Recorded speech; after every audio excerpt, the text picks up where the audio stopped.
تفہیم القرآن سید ابو العلا مودودی۔ سورہ انعام نام۔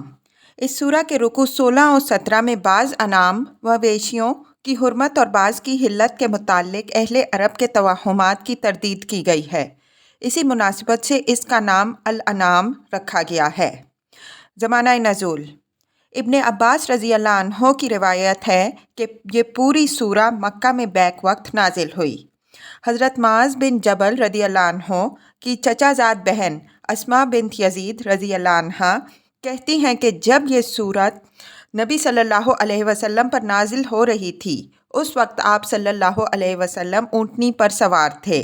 میں اس کی نکیل پکڑے ہوئے تھی اور بوجھ کے مارے اونٹنی کا یہ حال ہو رہا تھا کہ معلوم ہوتا تھا کہ اس کی ہڈیاں اب ٹوٹ جائیں گی۔ روایات میں اس کی بھی تصریح ہے کہ جس رات یہ نازل ہوئی اسی رات کو آپ صلی اللہ علیہ وسلم نے اسے قلم بند کرا دیا۔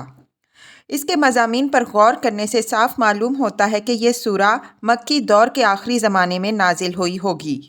حضرت اسماء بنت یزید رضی اللہ عنہ کی روایت بھی اسی کی تصدیق کرتی ہے، کیونکہ موصوفہ انصار میں سے تھیں اور ہجرت کے بعد ایمان لائیں۔ اگر قبول اسلام سے پہلے محض بربنائے عقیدت وہ نبی صلی اللہ علیہ وسلم کی خدمت میں مکہ حاضر ہوئی ہوں گی تو یقیناً یہ حاضری آپ صلی اللہ علیہ وسلم کی مکی زندگی کے آخری سال ہی میں ہوئی ہوگی۔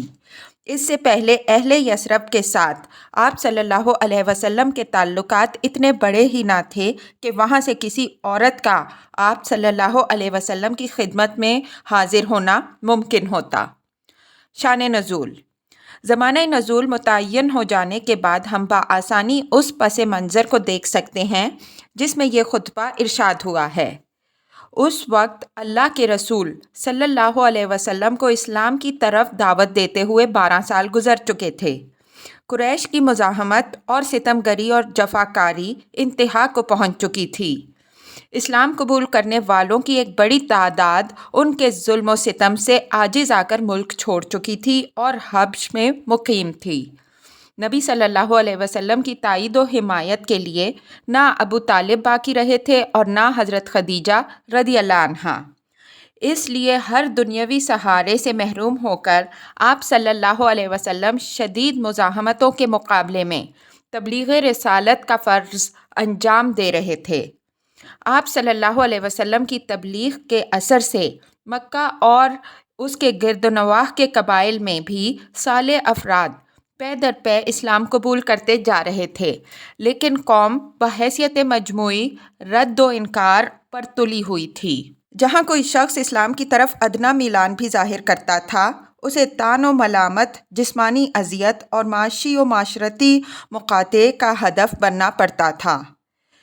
اس تاریک ماحول میں صرف ایک ہلکی سی شعاع یثرب کی طرف سے نمودار ہوئی تھی، جہاں سے اوس اور خزرج کے با اثر لوگ آ کر نبی صلی اللہ علیہ وسلم کے ہاتھ پر بیعت کر چکے تھے اور جہاں کسی اندرونی مزاحمت کے بغیر اسلام پھیلنا شروع ہو گیا تھا، مگر اس حقیر سی ابتدا میں مستقبل کے جو امکانات پوشیدہ تھے انہیں کوئی ظاہر بین آنکھ دیکھ نہ سکتی تھی۔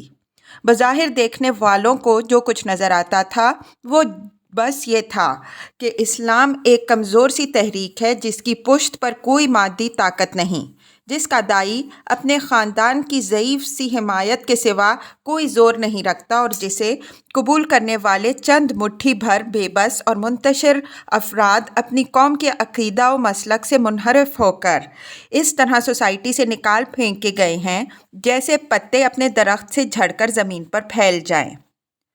مباحث۔ ان حالات میں یہ خطبہ ارشاد ہوا اور اس کے مضامین کو 7 بڑے بڑے عنوانات پر تقسیم کیا جا سکتا ہے۔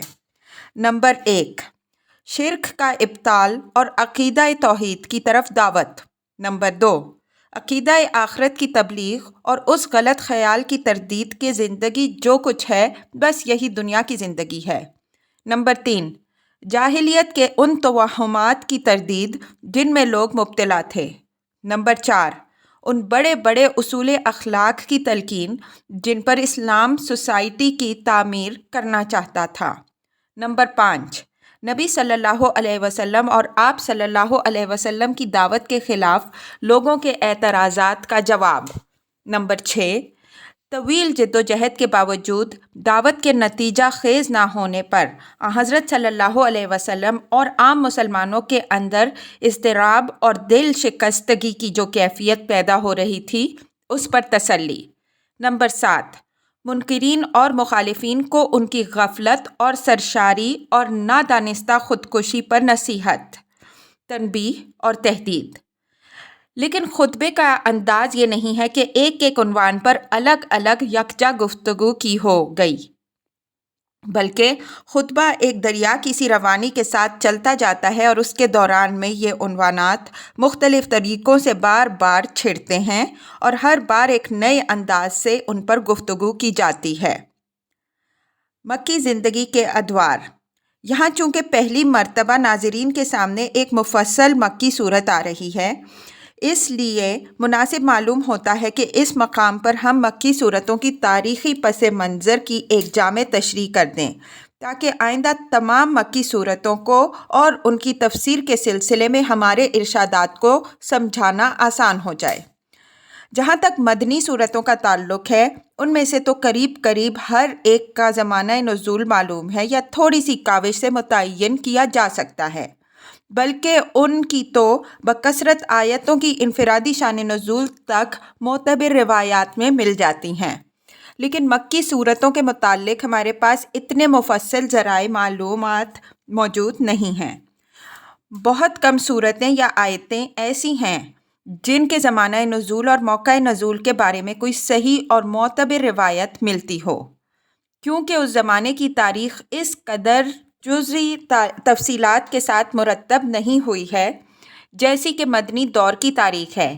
اس وجہ سے مکی صورتوں کے معاملے میں ہم کو تاریخی شہادتوں کے بجائے زیادہ تر ان اندرونی شہادتوں پر اعتماد کرنا ہے جو مختلف صورتوں کے موضوع، مضمون اور انداز بیان میں اور اپنے پس منظر کی طرف ان کے جلی یا خفی اشارات میں پائی جاتی ہیں، اور ظاہر ہے کہ اس نوعیت کی شہادتوں سے مدد لے کر ایک ایک صورت اور ایک ایک آیت کے متعلق یہ تعین نہیں کیا جا سکتا کہ یہ فلاں تاریخ کو یا فلاں سن میں فلاں موقع پر نازل ہوئی ہے۔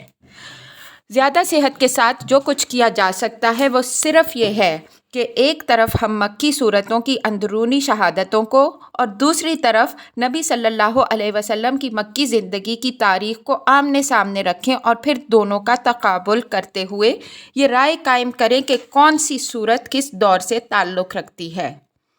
اس طرز تحقیق کو ذہن میں رکھ کر جب ہم نبی صلی اللہ علیہ وسلم کی مکی زندگی پر نگاہ ڈالتے ہیں تو وہ دعوت اسلامی کے نقطۂ نظر سے ہم کو 4 بڑے بڑے نمایاں ادوار پر منقسم نظر آتی ہے۔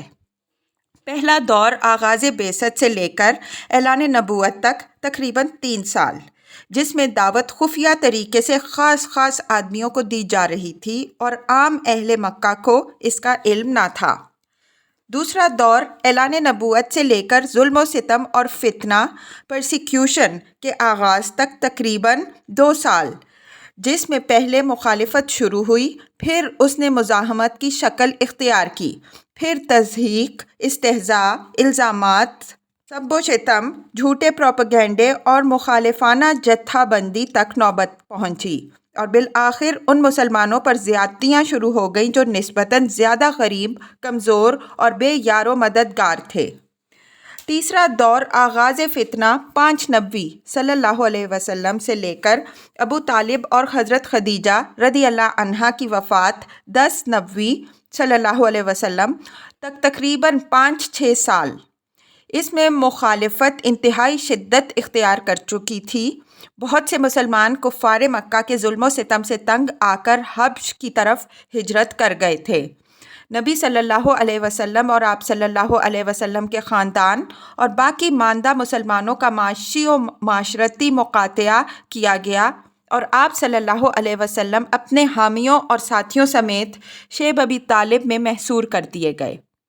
چوتھا دور 10 نبوی صلی اللہ علیہ وسلم سے لے کر 13 نبوی صلی اللہ علیہ وسلم تک تقریباً 3 سال۔ یہ نبی صلی اللہ علیہ وسلم اور آپ صلی اللہ علیہ وسلم کے ساتھیوں کے لیے انتہائی سختی اور مصیبت کا زمانہ تھا۔ مکہ میں آپ صلی اللہ علیہ وسلم کے لیے زندگی دوبھر کر دی گئی تھی۔ طائف گئے تو وہاں بھی پناہ نہ ملی۔ حج کے موقع پر عرب کے ایک ایک قبیلے سے آپ صلی اللہ علیہ وسلم اپیل کرتے رہے کہ وہ آپ صلی اللہ علیہ وسلم کی دعوت قبول کرے اور آپ صلی اللہ علیہ وسلم کا ساتھ دے، مگر ہر طرف سے کوڑا جواب ہی ملتا رہا۔ اور ادھر اہل مکہ بار بار یہ مشورے کرتے رہے کہ آپ صلی اللہ علیہ وسلم کو قتل کر دیں یا قید کر دیں یا اپنی بستی سے نکال دیں۔ آخر کار اللہ کے فضل سے انصار کے دل اسلام کے لیے کھل گئے اور ان کی دعوت پر آپ صلی اللہ علیہ وسلم نے مدینہ کی طرف ہجرت فرمائی۔ ان میں سے ہر دور میں قرآن مجید کی جو صورتیں نازل ہوئی ہیں وہ اپنے مضامین اور انداز بیان میں دوسرے دور کی صورتوں سے مختلف ہیں۔ ان میں بکثرت مقامات پر ایسے اشارات بھی پائے جاتے ہیں جن سے پس منظر کے حالات اور واقعات پر صاف روشنی پڑتی ہے۔ ہر دور کی خصوصیت کا اثر اس دور کے نازل شدہ کلام میں بہت بڑی حد تک نمایاں نظر آتا ہے۔ انہی علامات پر اعتماد کر کے ہم آئندہ ہر مکی سورہ کے دیباچے میں یہ بتائیں گے کہ وہ مکہ کے کس دور میں نازل ہوئی ہے۔